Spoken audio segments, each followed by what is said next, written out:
লন্ডনে পুলিশি নিরাপত্তা ও বর্ণবাদ বিরোধী সংগঠনগুলোর প্রতিবাদের মুখে টাওয়ার হ্যামলেটে মিছিল করতে পারেনি বর্ণবাদী সংগঠন ইংলিশ ডিফেন্স লীগ ইডিএল। তবে ইডিএল সদস্যরা বাস নিয়ে পূর্ব লন্ডনে প্রবেশ করলে তাদের বাস ভাঙচুর করে বাঙালিরা।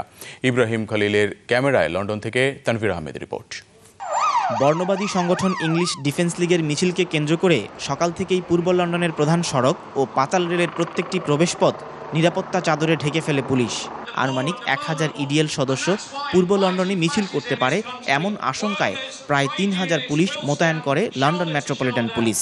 অন্যদিকে বর্ণবাদ বিরোধী সংগঠন ইউনাইটেড এগেইনস্ট রেসিজম ও স্থানীয় অধিবাসীরা অলগেট থেকে শুরু করে হোয়াইট চ্যাপেল এলাকার রাস্তায় নেমে ইডিএলকে টাওয়ার হ্যামলেটসে অবাঞ্ছিত ঘোষণা করে স্লোগান দেয়। Indefinitely. 1 month is not enough. I think it doesn't show that, the government against racism, fascism, they should... tower Hamlets কাউন্সিলের মেয়র লুৎফুর রহমান বর্ণবাদ বিরোধীদের প্রতিবাদে একাত্মতা ঘোষণা করে র্যালিতে যোগ দেন।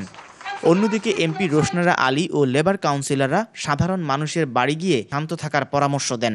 I think it's really important that the police is around. There are a lot of police about and they are trying to keep things calm.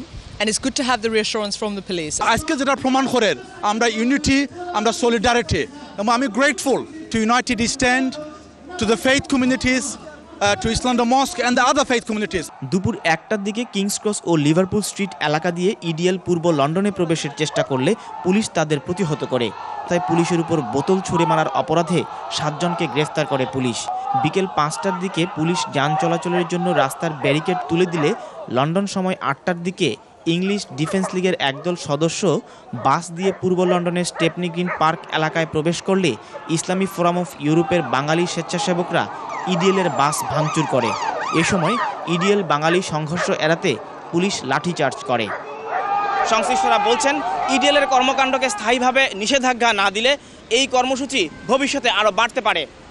London থেকে Tanvir Ahmed, channel I.